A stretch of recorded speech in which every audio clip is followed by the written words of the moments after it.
Baik, mari kita buka Alkitab di dalam Ibrani pasal yang ke-12. Saya akan bacakan buat kita semuanya mulai dari ayat yang pertama. Dikatakan demikian. Karena kita mempunyai banyak saksi, bagaikan awan yang mengelilingi kita. Marilah kita menanggalkan semua beban dan dosa yang begitu merintangi kita dan berlomba dengan tekun dalam perlombaan yang diwajibkan bagi kita. Marilah kita melakukannya dengan mata yang tertuju kepada Yesus yang memimpin kita dalam iman dan yang membawa iman kita itu kepada kesempurnaan. Yang dengan mengabaikan kehinaan tekun memikul salib ganti sukacita yang disediakan bagi Dia yang sekarang duduk di sebelah kanan takhta Allah. Ingatlah selalu akan Dia yang tekun menanggung bantahan yang sehebat itu terhadap dirinya dari pihak orang-orang berdosa, supaya jangan kamu menjadi lemah dan putus asa. Dalam pergumulan kamu melawan dosa, kamu belum sampai mencucurkan darah. Dan sudah lupakah kamu akan nasihat yang berbicara kepada kamu seperti kepada anak-anak?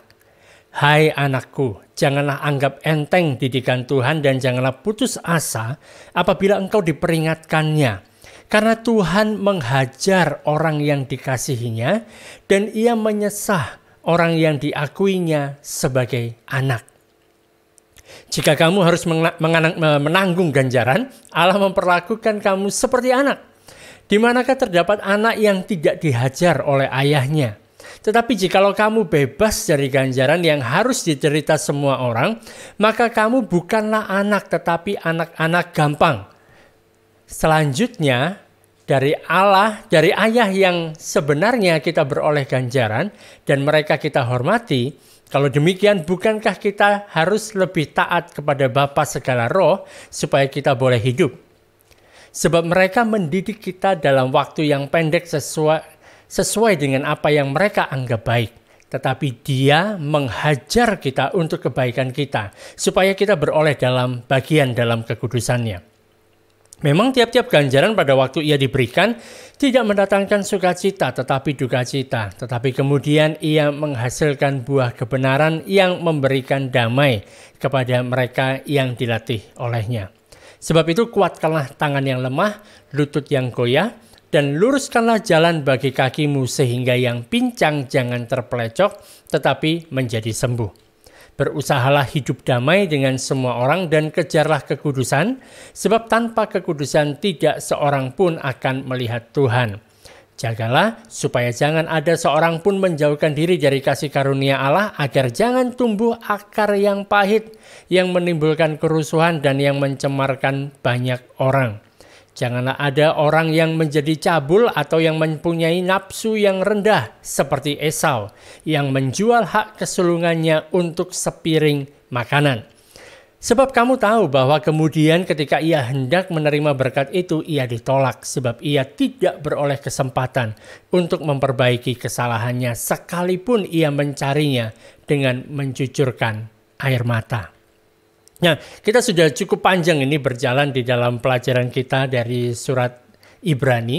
Sudah sampai di pasal yang ke-12. Kita sudah melihat banyak hal di mana ada perbandingan yang diberikan oleh penulis Ibrani tentang Yesus dengan hal-hal yang lain. Yesus dibandingkan dengan para nabi, dengan malaikat, dibandingkan dengan para utusan dari Tuhan, dibandingkan dengan Musa, dengan Harun, dengan imam besar, dengan imam-imam yang lainnya. Bahkan juga mengatakan bahwa kita mempunyai perjanjian yang jauh lebih baik. Jadi seakan-akan penulis Ibrani ini mau memberikan perbandingan-perbandingan. Tapi begitu kita masuk ke dalam pasal yang ke-12 ini, kita tidak lagi melihat tentang perbandingan-perbandingan. Karena seperti naik ke atas gitu kan, sudah sampai kepada puncaknya, di mana kita sudah berjumpa sendiri dengan Yesus Kristus yang menjadi puncak dari segala sesuatu. Nah, kita tidak lagi melihat pada perjanjian lama dengan segala hal yang ada di dalamnya yang merupakan hal-hal yang duniawi, yang merupakan hal yang bayangan. Tapi sekarang kita seakan-akan memang sudah sampai pada puncaknya, puncak dari segala sesuatu, yaitu Yesus Kristus yang duduk di sorga. Di mana kita di sana memiliki banyak saksi yang dikatakan bagaikan awan yang mengelilingi kita. Dan di tengah-tengahnya kita melihat ada Yesus Kristus Tuhan kita. Jadi sekali lagi seperti yang saya katakan tadi, bahwa kita telah meninggalkan perbandingan antara perjanjian lama dan perjanjian baru. Kita mulai beralih dari apa yang bisa dilihat kepada apa yang tidak bisa dilihat. Dari bayangan kepada inti yang sesungguhnya. Hakikat yang sesungguhnya. Dari hal-hal yang duniawi kepada hal-hal yang sorgawi. Karena itu mata kita perlu tertuju kepada Yesus sehingga kita tidak kehilangan arah. Kita tidak terbawa arus, kita tidak menjadi orang-orang yang tersesat. Mata kita perlu tertuju kepada arah yang tepat sehingga kita bisa melangkah ke arah yang benar. Sekalipun arah itu, tujuan kita itu nggak bisa kita lihat dengan mata kita ini. Tetapi kita bisa melihat kemana kita menuju dengan iman. Di ayat yang pertama tadi dikatakan bahwa karena kita mempunyai banyak sekali saksi.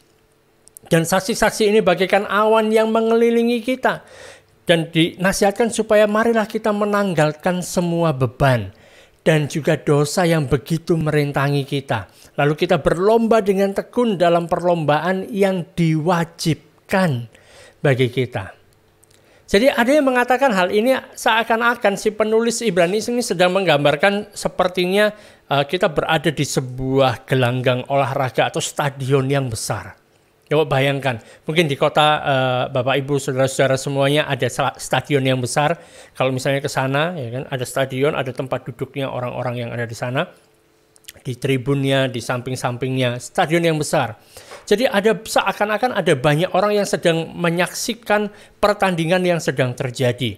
Dan stadionnya ini yang di sekelilingnya ini bagaikan awan yang mengelilingi kita. Jadi seakan-akan kita ini yang sedang bertanding di muka bumi ini ditonton oleh banyak saksi itu. Ada yang menafsirkan seperti itu. Jadi seakan-akan ada Abraham, ada Musa, ada Elia dan banyak pahlawan-pahlawan yang iman itu sedang melihat kita sedang berlomba. Melihat kita sedang berlari. Seperti apa kita berlarinya? Apakah kita larinya sungguh-sungguh? Apakah kita menanggalkan semua beban? Apakah kita mengarahkan pandangan kita kepada garis yang akhir? Ada yang menafsirkan seperti itu. Tapi sepertinya bagi saya enggak seperti itu sih. Saksi itu bukan mereka sedang menyaksikan kita. Tapi banyak saksi ini juga bicara tentang bagaimana orang-orang ini yang sudah kita baca, sudah kita pelajari bersama minggu lalu di dalam Ibrani pasal yang ke-11, bahwa mereka ini sudah membuktikan apa yang bisa dilakukan oleh iman. Jadi gambaran berikutnya ini seperti di dalam satu persidangan. Jadi akan ada orang-orang yang memberikan kesaksian, yaitu para saksi. Para saksi ini mengatakan, aku percaya, gitu. Jadi bukan hanya bicara tentang menyaksikan kita, tetapi mereka menjadi saksinya dia, saksinya Yesus Kristus Tuhan kita. Jadi dengan kata lain, kita bukan yang pertama kali berlomba di dalam perlombaan ini. Orang-orang itu semuanya sudah ikut berlomba di dalam perlombaan ini dan mereka mencapai sesuatu yang mereka dapatkan karena iman, gitu. Dan seringkali saat kita mengalami permasalahan, saudara, saat kita bicara tentang perlombaan, bisa dikatakan ada rintangan di hadapan kita, ada permasalahan. Dan kita seakan-akan melihat sepertinya kita saja yang mengalami hal ini. Kita adalah orang pertama yang mengalami permasalahan yang seperti ini. Tetapi kalau kita melihat di dalam Alkitab bahwa sebenarnya segala macam permasalahan ini, jenis-jenis permasalahan yang kita alami sehari-hari dalam kehidupan kita, itu bukan satu jenis permasalahan yang baru. Sebab orang-orang yang dicatat dalam Alkitab, kita temukan mereka juga menghadapi permasalahan-permasalahan yang sama seperti kita. Dan Alkitab adalah kitab yang jujur, yang tidak berusaha untuk menutup-nutupi. Jadi kalau memang ada orang punya permasalahan di sana, ya ditunjukkan. Dikatakan apa adanya. Dan bicara tentang pencapaian yang baik itu, dikatakan di dalam Alkitab tentang orang-orang ini mendapatkan seperti ini, mereka berhasil seperti ini. Tetapi juga dikatakan tentang kegagalan-kegagalan mereka. Mereka gagal begini, gagal begitu, dan lain sebagainya. Oleh karena itu para saksi yang ada ini yang bagaikan awan yang mengelilingi kita itu, mereka ini bukan sedang menonton kita, tapi mereka sudah menjalani perlombaan itu sebelumnya. Mereka punya iman, mereka bertahan, dan mereka percaya.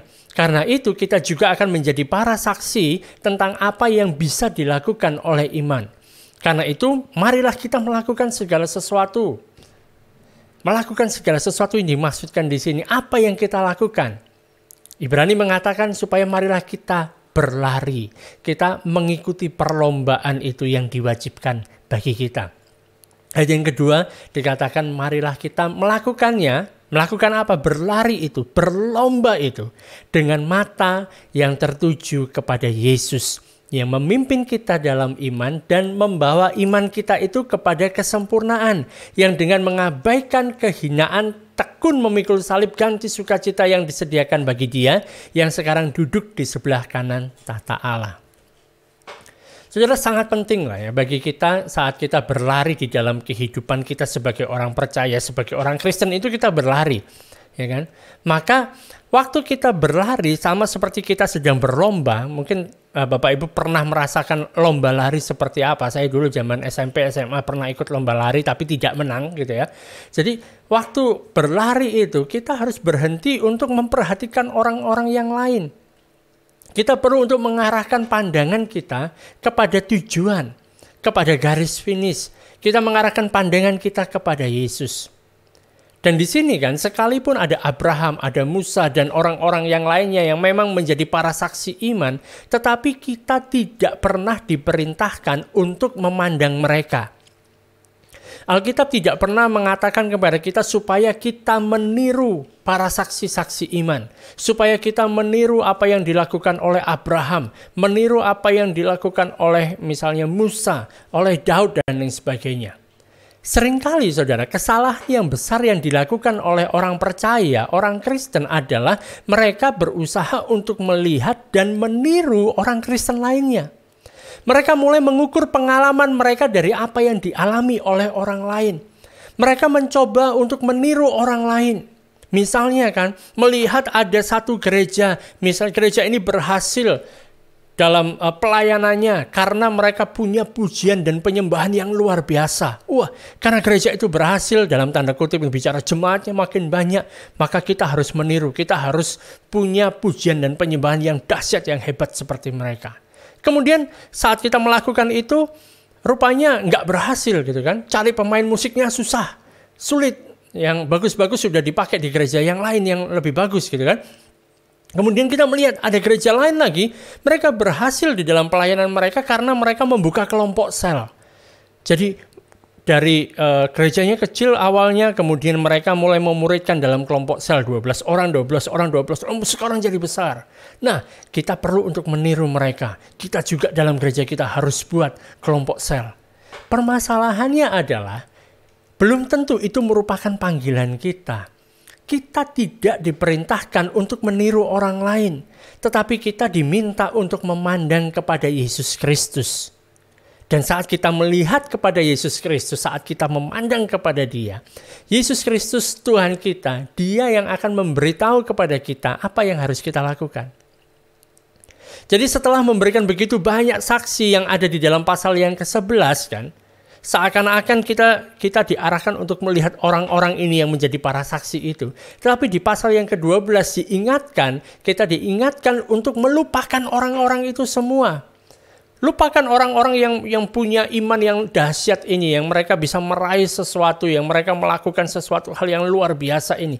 Lupakan mereka semua. Dan sekarang kamu pandang pada satu pribadi saja. Pandang kepada Yesus. Dan ada paling tidak dua alasan, saudara. Mengapa kita perlu memandang kepada Yesus dan bukan memandang kepada para saksi yang bagikan awan yang mengelilingi kita, yang begitu banyak itu. Kenapa? Alasannya yang pertama, sekalipun mereka mempunyai iman yang luar biasa yang dikatakan mereka sebagai pahlawan-pahlawan iman, mereka itu nggak sampai kepada tujuan. Mereka memang punya iman, tapi mereka tidak sampai kepada tujuan. Ibrani 11 ayat 39 mengatakan, dan mereka semua tidak memperoleh apa yang dijanjikan itu, sekalipun iman mereka telah memberikan kepada mereka suatu kesaksian yang baik. Bayangkan. Iman mereka memang memberikan kesaksian yang baik, menunjukkan kalau kamu hidup dalam iman, ada perkara besar yang bisa dilakukan, yang bisa dicapai dan lain sebagainya. Tapi mereka tidak menerima janji itu. Artinya mereka tidak menerima apa yang dijanjikan. Yang dikatakan, ayat 40 dikatakan, sebab Allah telah menyediakan sesuatu yang lebih baik lagi bagi kita. Bagi saudara, bagi saya. Tanpa kita mereka tidak dapat sampai kepada kesempurnaan. Jadi mereka belum sampai karena Allah mau supaya mereka ini, para saksi-saksi iman ini, mereka bisa menikmati janji itu bersama-sama dengan kita. Wah, dahsyat kan? Dan hal yang kedua, mengapa kita perlu untuk berfokus kepada Yesus, memandang kepada Yesus bukan kepada para saksi iman itu adalah Allah mau supaya kita berlomba dengan tekun dalam perlombaan yang memang diwajibkan bagi kita. Jadi dia mau supaya kita ngurusi urusan kita sendiri, perjalanan kita sendiri, perlombaan kita sendiri. Dan seringkali kan saya temukan ada orang-orang yang ya karena ketulusannya gitu kan, dan kemudian dia belajar dari firman Tuhan, dari Alkitab, bahkan ada yang pernah mengkhotbahkan seperti ini dan menyuruh orang untuk seakan-akan kita perlu untuk menjadi seperti Daud. Wah, kenapa? Karena Daud itu adalah orang yang berkenan di hati Tuhan. Kita harus menjadi orang seperti Daud, yang bersedia untuk bertobat dan memohon pengampunan ketika dia melakukan kesalahan. Kemudian tidak hanya cukup kita menjadi seperti Daud, kita juga perlu untuk menjadi seperti Elia, seorang nabi yang berani, yang pemberani. Dan dengan berani dia mengatakan kebenaran, sekalipun itu dia harus berkata kepada para penguasa. Wah, keren kan? Tidak hanya seperti Daud, tidak hanya seperti Elia, kita juga perlu untuk menjadi seperti Abraham. Orang yang punya iman yang begitu kuat, yang bersedia untuk mempercayai Tuhan. Sekalipun dia nggak tahu kemana arah dia harus melangkah, tapi dia berjalan. Dia tetap percaya Tuhan. Tidak hanya itu, kita juga perlu untuk menjadi seperti Yusuf mestinya. Seperti seorang pria yang dia punya integritas yang tinggi, yang tetap setia kepada Tuhan di tengah godaan yang begitu besar. Kita juga perlu untuk menjadi seperti Musa katanya. Seorang pemimpin yang berani untuk menghadapi ketidakadilan dan memimpin rakyatnya keluar dari perbudakan. Keren kan? Bahkan dikatakan, zaman perjanjian baru kita harus jadi seperti Paulus. Seorang penginjil yang begitu tekun menyebarkan Injil sehingga Injil bisa tersebar sampai ke ujung bumi. Wah, keren. Ada juga yang menjadi seperti Daniel, gitu kan. Seorang yang rajin sekali berdoa, yang tetap setia kepada Tuhan, sekalipun dia harus mengalami penganiayaan, dimasukkan ke dalam lubang singa, gitu. Gua singa. Wah. Mungkin yang perempuan, kita harus menjadi seperti Ruth, seorang wanita yang sangat setia, yang taat, baik bagi keluarganya dan juga bagi Tuhan. Wah. Atau seperti Esther, seorang ratu yang berani mengambil risiko, ya kan, untuk bisa menyelamatkan bangsanya. Saudara, semua contoh-contoh itu memang luar biasa lah. Orang-orang itu memang luar biasa. Tapi kalau kita mempelajari kehidupan mereka satu persatu kan, Allah tidak pernah memanggil kita untuk bisa kita menjadi seperti Abraham. Karena kita bukan Abraham. Allah tidak memanggil kita untuk menjadi seperti Musa karena kita bukan Musa gitu. Dan Allah waktu dia memanggil Abraham, dia panggil Abraham untuk menjadi Abraham, bukan untuk jadi Musa. Dia panggil Musa untuk jadi Musa. Karena itu dia juga memanggil saudara menjadi diri saudara sendiri. Bukan menjadi seperti saya, bukan menjadi seperti tetangga saudara, tapi menjadi dirimu sendiri. Sebab kita semua mempunyai jalur perlombaan sendiri-sendiri. Allah sudah menetapkan jalur perlombaan bagi kita sendiri-sendiri. Dan dia minta supaya saudara dan saya berlari di dalam jalur yang memang sudah ditetapkan bagi kita sendiri. Bukan kita berlari di jalurnya orang lain. Tapi terkadang yang kita lakukan hal yang lain gitu loh. Seakan-akan kita waktu kita melihat gitu kan, sepertinya rumput tetangga itu memang lebih hijau. Rumput tetangga kelihatannya lebih hijau, jadi kita mau ke sana gitu. Ini terjadi juga sama si Simon Petrus kan. Kisahnya ada di Yohanes 21 ayat yang ke-21. Jadi ini ceritanya waktu Yesus sudah menasihati Petrus dan kemudian Petrus ingin tahu apa yang terjadi pada si Yohanes itu. Dikatakan bahwa ketika Petrus melihat murid itu, bicara murid yaitu Yohanes ini, dia berkata kepada Yesus, "Tuhan, apakah yang akan terjadi dengan dia ini?" Tuhan Yesus menjawab dengan sangat tegas di Yohanes 21 ayat yang ke-22. Jawab Yesus, "Jikalau aku menghendaki supaya ia tinggal hidup sampai aku datang, itu bukan urusanmu. Tetapi engkau ikutlah aku." Jadi Yesus menjawab dia, istilahnya kalau zaman sekarang mengatakan, "It's none of your business." Bukan urusanmu. Jangan kepo dengan urusannya orang lain. Urusilah urusanmu sendiri. Mind your own business. Gitu. Karena itu marilah kita memandang kepada Yesus. Kita berlari dalam perlombaan yang telah ditetapkan untuk kita. Mungkin dalam kehidupan kita, dalam perlombaan kita dipanggil untuk jadi martir. Bisa jadi. Mungkin juga tidak. Ya kan? Mungkin kita dipanggil untuk, mungkin kamu harus membuka panti asuhan. Mengumpulkan anak-anak yatim piatu, memelihara mereka. Tapi mungkin juga enggak gitu loh. Mungkin ada dari saudara-saudara yang dipanggil untuk membuka gereja, jadi pendeta. Tapi yang mungkin juga enggak gitu.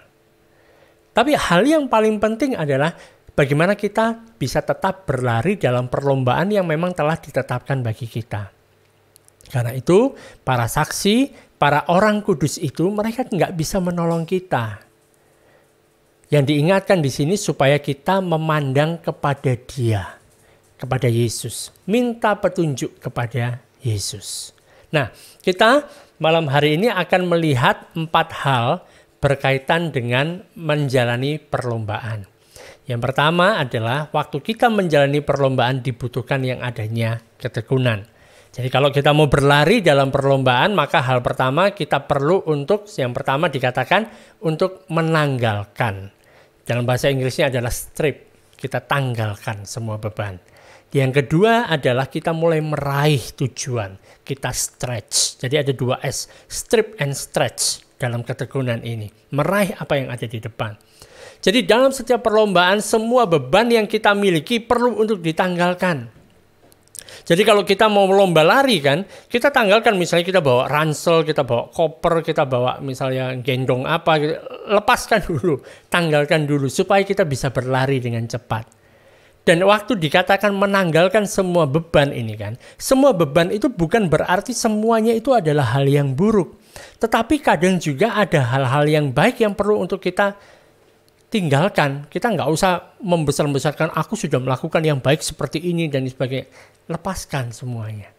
Jadi segala sesuatu yang mungkin akan memperlambat saudara, yang mungkin akan merintangi saudara, tanggalkan.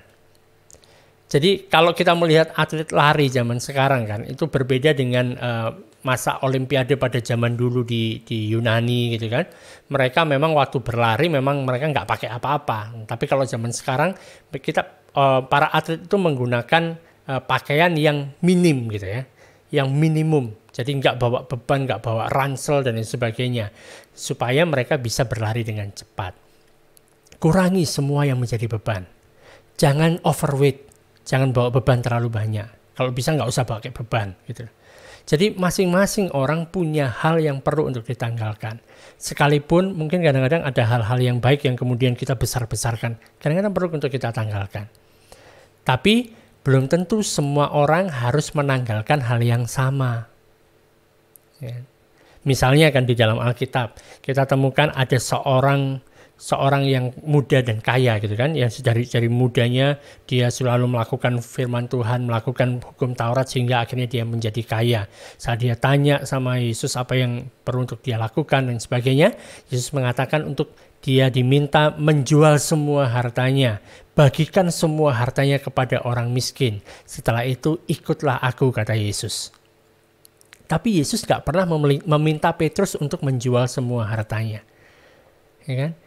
Dia hanya katakan kepada Petrus kan, saat dia mulai ngurusi urusan orang lain, dia katakan sama dia, ikutlah aku.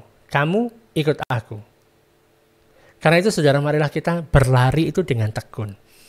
Tanggalkan semua hal yang bisa menghalangi kita. Sekalipun itu adalah hal yang baik, yang bisa menghalangi kita untuk kita bisa berlari dalam perlombaan kita. Dan juga pastinya semua hal yang buruk ya ditanggalkan. Orang yang baik aja ditanggalkan, apalagi yang buruk gitu ya. Dan saat di sini dibicarakan tentang dosa, itu berarti segala hal yang melekat kepada saudara yang merintangi perlombaan. Contohnya gini, ini kata-kata yang dipakai seperti orang sedang berlari di tempat yang berlumpur. Nah, Bapak Ibu pernah lari-lari di tempat berlumpur? Saya dulu waktu masih kecil kan suka mainan di sawah. Antara sama teman-teman sekolah gitu kan, main di sawah, lomba lari di sawah yang barusan dibajak. Jadinya larinya memang susah, keciprat ke sana kemari, kotor semuanya gitu. Jadi seperti itu. Jadi orang berlari karena dosa itu sepertinya ada sesuatu yang lengket, susah untuk berlari gitu. Nah, ini berarti yang pertama adalah saudara dan saya, kita tahu apa sih yang mungkin masih melekat kepada kita. Kita sendiri tahu masing-masing. Gitu ya. Yang kedua adalah ada usaha yang perlu untuk dilakukan supaya mempersiapkan diri dan kita mendisiplin diri sendiri. Dan yang ketiga adalah saudara dan saya supaya kita mampu untuk menanggalkan semuanya itu. Karena tidak pernah diperintahkan gitu kan. Kalau Anda atau saudara tidak memiliki kemampuan untuk melakukannya. Jadi dikatakan tanggalkan semua itu. Mengapa disuruh seperti itu? Karena kita bisa melakukannya. Kita bisa menanggalkannya. Tinggal dicopot gitu loh. Nggak akan diberikan perintah kalau kita tidak mampu untuk melakukannya. Tapi kalau kita tidak menanggalkan semuanya itu dan kita tidak berlari dalam perlombaan, maka yang terjadi adalah ayat yang ke-12, pasal yang ke-12. Ya kan? Yang terjadi di sana adalah ada tangan-tangan yang lemah, ada lutut-lutut yang goyah. Karena nggak lari di sana, nggak mau menanggalkan. Bayangkan berlari, lomba lari, tapi bawa beban yang berat. Ya lemes gitu, capek. Saudara dan saya tidak akan mampu untuk berlari kalau tidak menanggalkan semua beban yang merintangi kita. Nah, jadi itu ditanggalkan, strip. Seminim mungkin kita berlari kepada tujuan. Dan kemudian kita mulai meraih apa yang ada di depan itu. Kita meraih tujuan kita. Jadi kita bukan menjadi atlet yang baik kalau kita tidak meraih apa yang menjadi tujuan kita. Kalau kita nggak sampai ke garis finish. Dan surat Ibrani ini berulang kali mengatakan bukan tentang bagaimana kamu memulainya, tetapi bagaimana kamu meneruskan perjalananmu itu sampai selesai. Sehingga nanti kita juga bisa berkata seperti Rasul Paulus dalam 2 Timotius, bahwa aku telah mengakhiri pertandingan yang baik, aku telah mencapai garis akhir, dan aku telah memelihara iman. Tuhan Yesus juga menyelesaikan perlombaannya. Dia mengatakan di atas kayu salib sudah selesai. Dia sudah selesaikan perlombaannya di usia 33 tahun. Jadi kalau tentang hal ini bukan tentang berapa lama kita berlomba.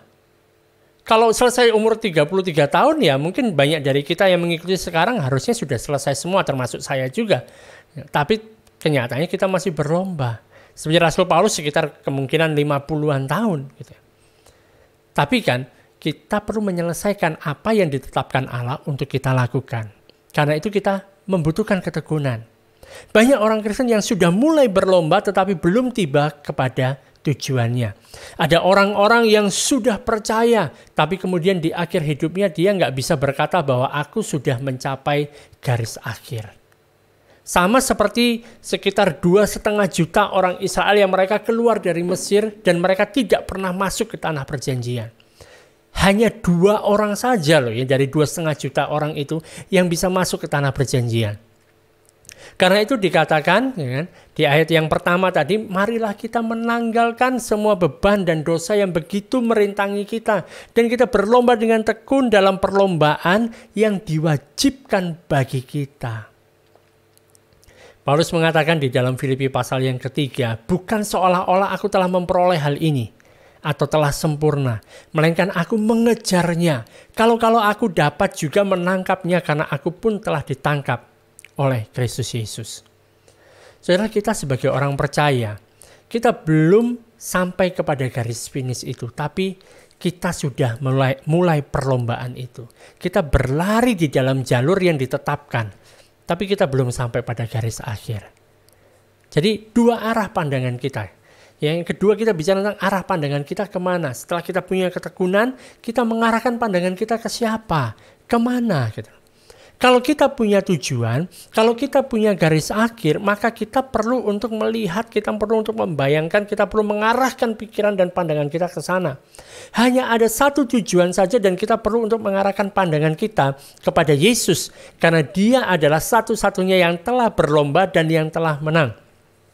Kita tidak melihat ke kiri dan ke kanan, kita tidak menyimpang ke kiri dan ke kanan, tapi kita berjalan, berlari lurus ke depan kepada tujuan kita. Dan di sini ada dua sebutan yang diberikan untuk Yesus. Yang pertama adalah bicara tentang pionir dari iman kita. Yang kedua adalah penyempurna iman kita. Pionir adalah orang yang melangkah lebih dulu dan yang menunjukkan jalan, meninggalkan jejak kepada orang lain untuk diikuti. Jadi belum pernah masuk ke dalam satu area dan kemudian ada orang yang pertama kali masuk ke sana dan memberikan tanda. Contohnya gini, kalau teman-teman pernah ikut misalnya HES gitu kan. HES itu kayak lari atau berjalan gitu kan, melintasi ya biasanya sih antara kebun orang atau hutan gitu ya. Nah itu biasanya ada orang-orang yang ditugasi lebih awal untuk masuk dulu, kemudian bikin jalur, kasih tanda gitu kan, kasih tanda. Ya waktu ada di Medan kami beberapa kali mengikuti HES seperti itu, harus masuk kali dan sebagainya, masuk sungai, keluar sungai gitu kan. Dan masalahnya adalah ada banyak kelompok HES di situ.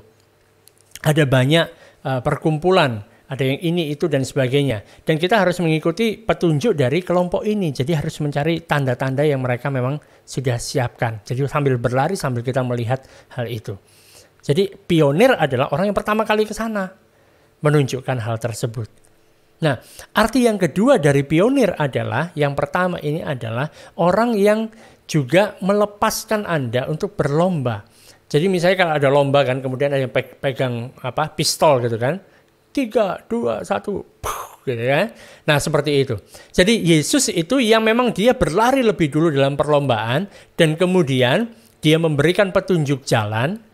Tapi kan dalam hal lain kita juga melihat bahwa Yesus juga yang memberikan aba-aba supaya kita mulai untuk berlari, mulai untuk berlomba. Jadi peranan Yesus ada banyak macam, ada overlap yang luar biasa.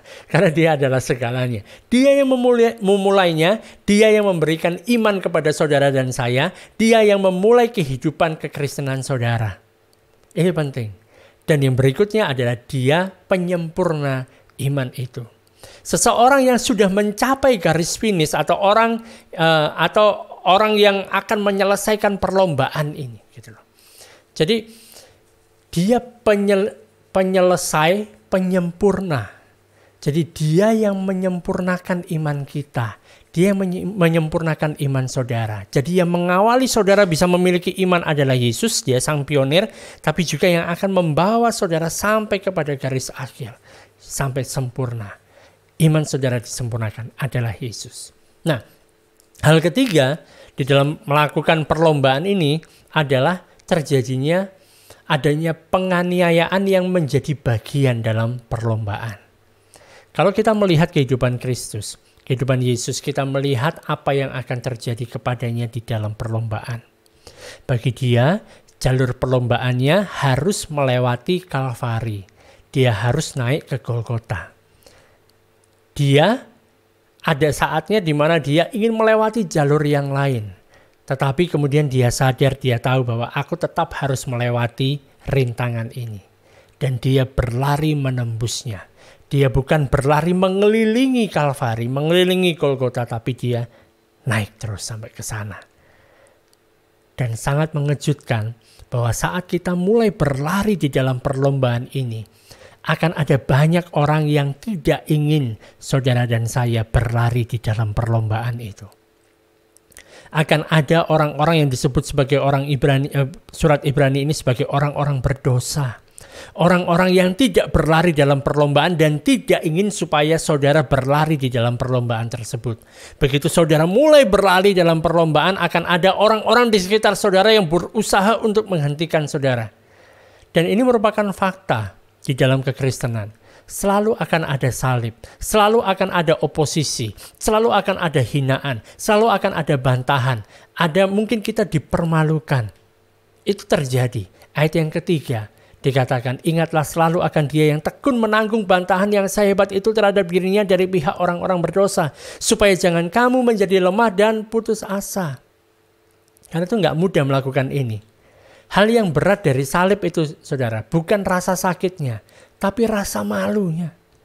Tergantung telanjang di depan banyak orang. Bayangkan. Malunya seperti apa. Yesus mengalami semuanya itu dan Dia mampu untuk menyelesaikannya. Dia mengabaikan kehinaan, menanggung bantahan. Bagaimana caranya? Dia melihat ke depan. Kemana? Ke garis akhir, di mana di sana ada sukacita yang menanti Dia. Dia memandang apa yang akan datang. Dia memandang sukacita yang telah disediakan bagi Dia. Dan ini merupakan rahasia untuk kita bisa bertahan dalam penderitaan. Untuk kita bisa mengatasi segala halangan dan rintangan di dalam perlombaan yang sedang kita jalani. Kita terus berlari. Karena apa? Karena ada sukacita yang disediakan di depan. Bukan sukacita yang saat ini, tapi sukacita yang akan datang. Orang-orang mungkin akan mentertawakan kita, tetapi kita tetap memandang kepada apa yang tidak kelihatan. Kita memandang kepada Yesus, memandang kepada garis akhir, memandang kepada sukacita yang disediakan bagi kita, supaya kita tidak menjadi lemah dan putus asa. Dan saat kita menghadapi rintangan, kita menghadapi penderitaan, coba kita mulai bandingkan penderitaan kita dengan penderitaan Yesus. Sebab ayat 4 mengatakan, dalam pergumulan kamu melawan dosa, kamu belum sampai mencucurkan darah. Apakah kita disalib? Enggak, ya kan? Karena itu jangan kita lemah dan putus asa. Saat kita mengalami hinaan, kita alami penderitaan, kita mungkin dikucilkan, coba bandingkan diri kita dengan Yesus. Dan setelah itu teruslah kita berlari dalam perlombaan tersebut. Jadi hal yang kita alami itu tidak sebanding dengan apa yang telah dialami oleh Yesus. Apa yang kita alami saat ini bila dibandingkan dengan kemuliaan kekal yang akan kita terima, itu sama sekali nggak ada apa-apanya. Karena itu milikilah sudut pandang yang benar. Kita akan terjatuh bila kita tidak lagi memandang kepada Yesus. Kita tidak memandang kepada sorga. Sehingga penderitaan yang kita alami saat ini seakan-akan begitu besarnya, begitu beratnya, sehingga membuat kita jatuh. Kita kehilangan pandangan akan masa depan, akan apa yang tidak kelihatan itu. Pertanyaannya, di mana Yesus saat ini? Lihatlah apa yang telah Dia alami sekarang. Sekarang Dia duduk di atas tahta. Wahyu 3 ayat 21 mengatakan, barang siapa menang, ia akan kududukan bersama-sama dengan aku di atas tahtaku, sebagaimana aku pun telah menang dan duduk bersama-sama dengan Bapakku di atas tahtanya. Saudara, kita juga akan duduk di atas tahta. Kalau saudara mau mahkota, tentunya saudara bisa melalui penderitaan. Karena itu kita perlu untuk menghadapi satu fakta bahwa kehidupan kekristenan itu memang banyak masalah gitu loh. Jangan percaya bahwa kalau kamu datang kepada Yesus, kalau kamu percaya kepada Kristus, maka kamu sama sekali tidak akan punya masalah lagi. Itu adalah dusta, saudara. Sebab Tuhan Yesus sendiri mengatakan dalam Yohanes 16 ayat 33, semuanya itu kukatakan kepada kamu supaya kamu beroleh damai sejahtera dalam aku, bahwa di dalam dunia kamu akan menderita penganiayaan, tetapi kuatkanlah hatimu, aku telah mengalahkan dunia. Jadi penganiayaan itu sama dengan permasalahan yang berat, yang besar yang kita alami. Tapi kuatkanlah hatimu, aku telah mengalahkan dunia. Menjadi Kristen itu sama dengan menderita lebih banyak dibandingkan sebelum kita jadi Kristen. Kenapa demikian? Karena sekarang kita juga memiliki Bapa di sorga yang mendidik kita. Jadi semua masalah yang datang kepada saudara itu diizinkan oleh Dia. Karena itu saat seorang Kristen masuk di dalam permasalahan, pertanyaan pertama yang perlu dia tanyakan adalah, apa sih yang mau diajarkan Bapa di sorga kepadaku? Apa sih yang mau Dia sampaikan kepadaku? Dan ini merupakan pertanyaan yang penting karena masalah itu, ya kan, datang dari Allah gitu loh. Makanya kita bisa bertanya seperti itu. Kalau masalah itu datangnya dari pihak lain, maka kita perlu khawatir. Tapi kalau permasalahan itu datangnya dari Bapa, kita perlu bertanya. Hal yang semacam itu, apa yang mau Dia ajarkan pada kita? Nggak perlu khawatir. Saudara ingat ya, kita sedang berbicara ini dalam sudut pandang surat Ibrani. Jadi kita tidak sedang berbicara dalam sudut pandang surat Yakobus, di mana di sana dikatakan bahwa Allah tidak pernah mencobai dengan apa yang jahat, gitu ya. Ini kita bicara bukan pencobaan, ini kita bicara tentang Dia mendidik kita dalam surat Ibrani.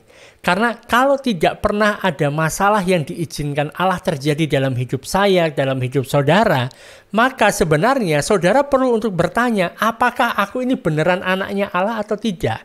Apakah aku ini benar-benar anaknya, ataukah aku ini anak gampang? Gitu.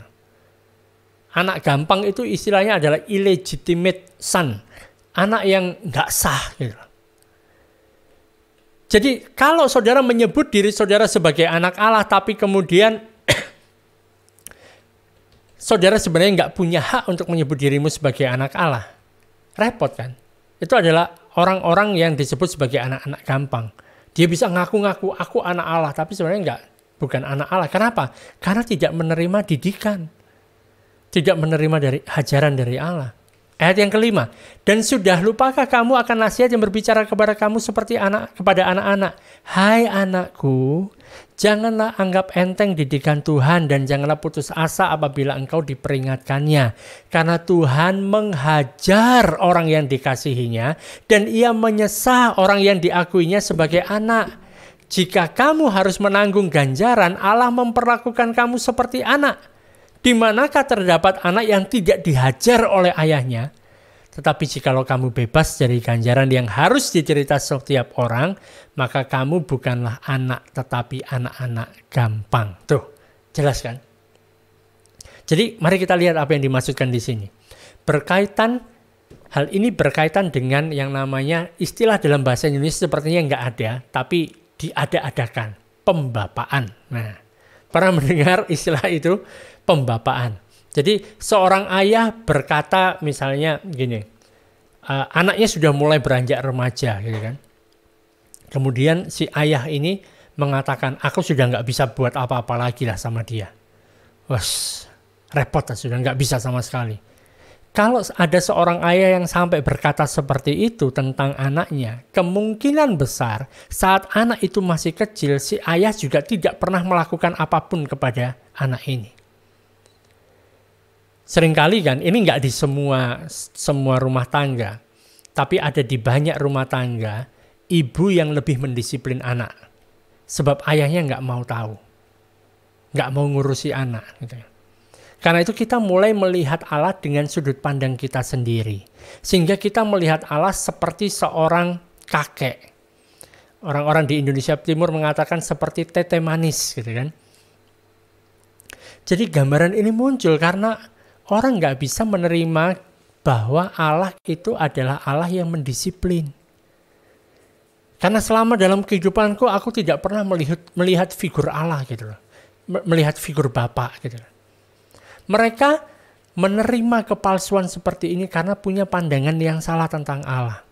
Dan menerapkan pandangan mereka sendiri terhadap Allah.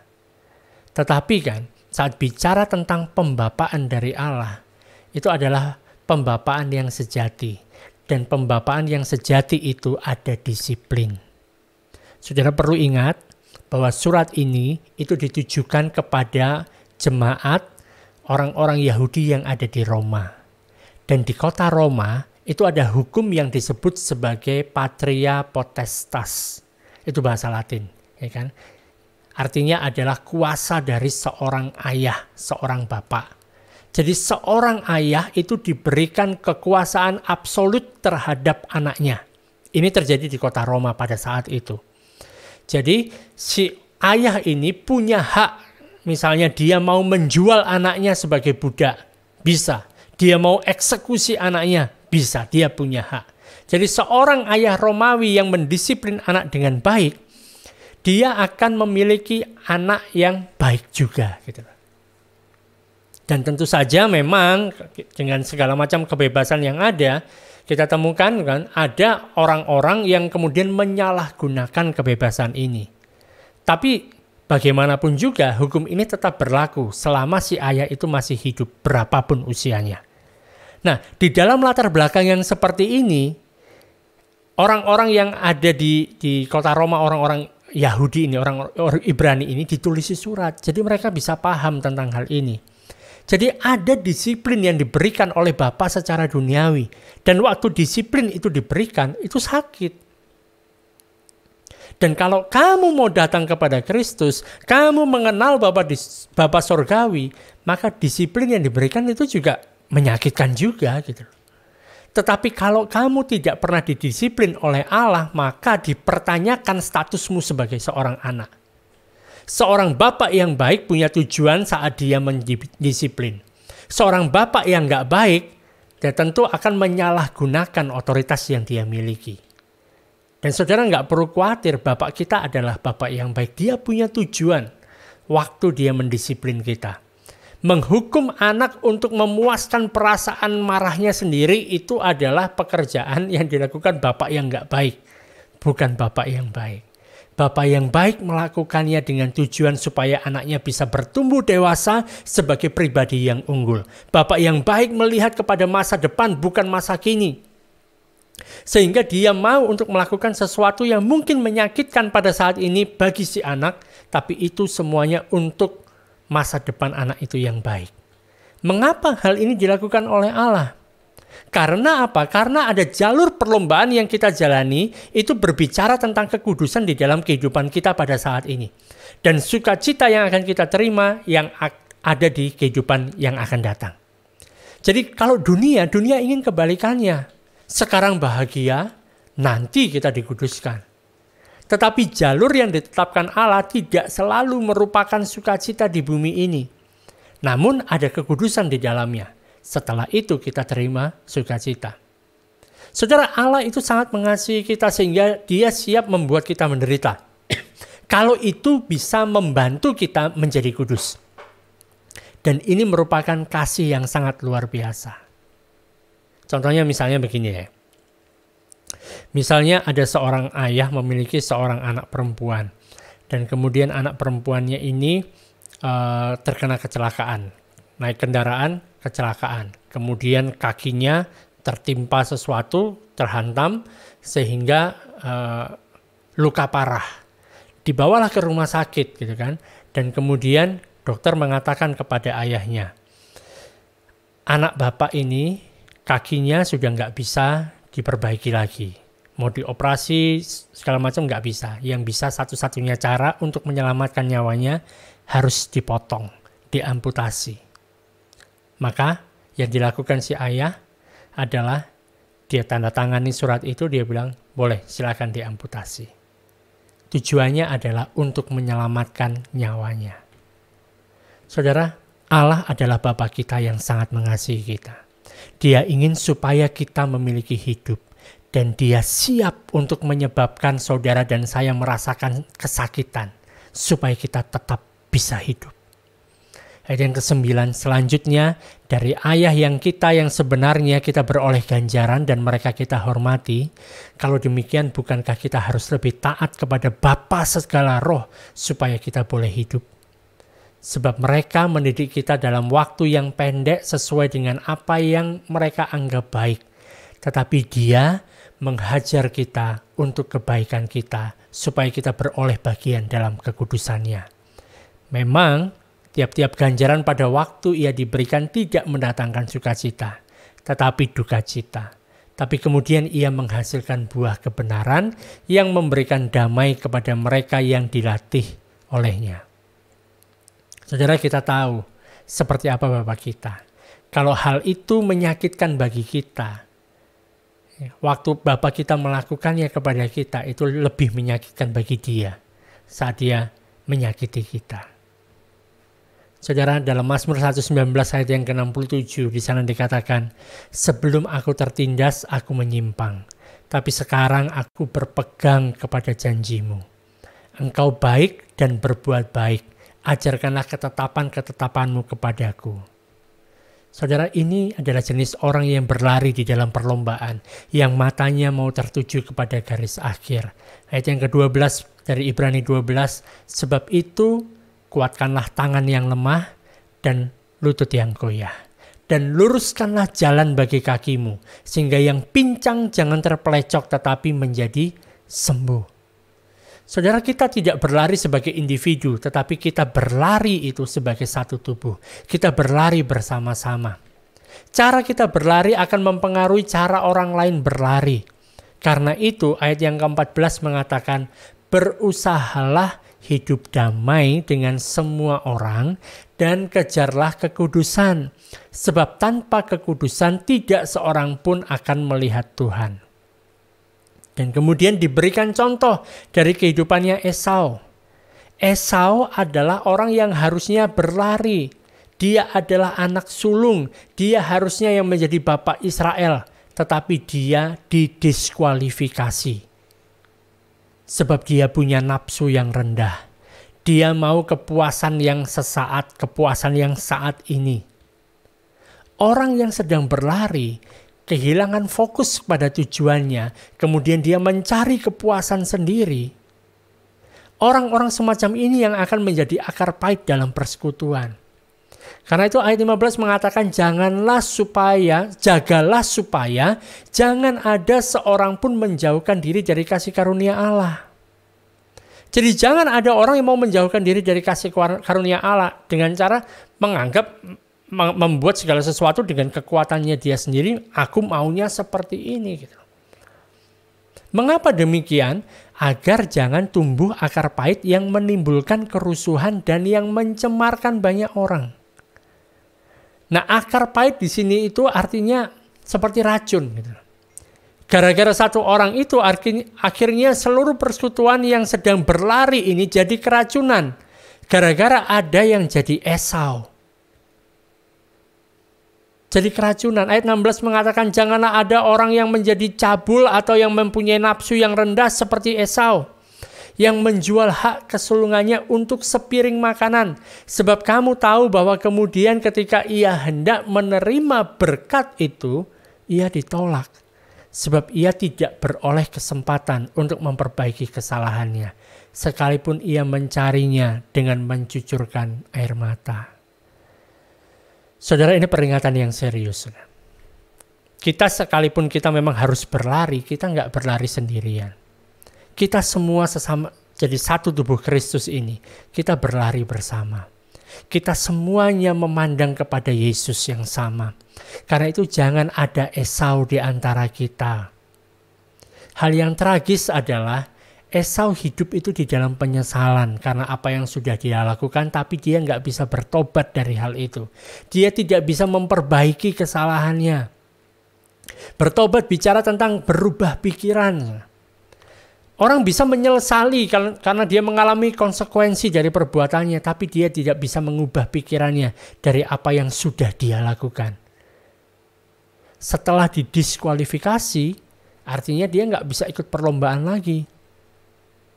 Bisa orang ini seperti Esau menangis, tapi tangisan itu nggak bisa mengubah pikiran. Karena itu diingatkan di ayat yang ke-12, ini kayaknya ayat yang berulang kita baca. Sebab itu kuatkanlah tangan yang lemah, lutut yang goyah. Dan luruskanlah jalan bagi kakimu, sehingga yang pincang jangan terpelecok, tetapi menjadi sembuh. Pandang kepada Yesus, tanggalkan semua beban dan dosa yang menghalangi. Mari kita tekun berlari menuju garis akhir, karena ada sukacita yang menanti kita. Mungkin kita perlu untuk melakukannya dengan mengalami hal-hal yang gak menyenangkan. Mungkin kita perlu untuk merasakan hal-hal yang menyakitkan sebagai orang percaya, sebagai orang Kristen. Kadang kita melihat orang yang tidak percaya itu sepertinya mereka bahagia, sukacita, sejahtera. Tetapi itu seperti berada di tempat yang licin, kata Mazmur. Mazmur 73 ayat 16 mengatakan, ketika aku bermaksud untuk mengetahui hal itu menjadi kesulitan di mataku, sampai aku masuk ke dalam tempat kudus Allah dan memperhatikan kesudahan mereka. Sesungguhnya di tempat-tempat licin kau taruh mereka, kau jatuhkan mereka sehingga hancur. Betapa binasa mereka dalam sekejap mata, lenyap habis oleh karena kedahsyatan. Tetapi aku tetap di dekatmu. Engkau memegang tangan kananku. Dengan nasihatmu, engkau menuntun aku. Dan kemudian engkau mengangkat aku ke dalam kemuliaan. Saudara, kita tahu sekarang bahwa kita berada dalam perlombaan. Kita perlu melihat kepada garis akhir. Kita memandang kepada Yesus. Kita tertekun berlari sampai suatu hari nanti kita bisa berkata seperti Rasul Paulus mengatakan, aku telah mengakhiri pertandingan yang baik. Aku telah mencapai garis akhir dan aku telah memelihara iman. Ini yang menjadi doa saya buat saudara sekalian, supaya kita semua sama-sama bisa mengalami hal ini. Kita tekun berlari, mengarahkan pandangan kita kepada Kristus, dan kita mencapai garis akhir.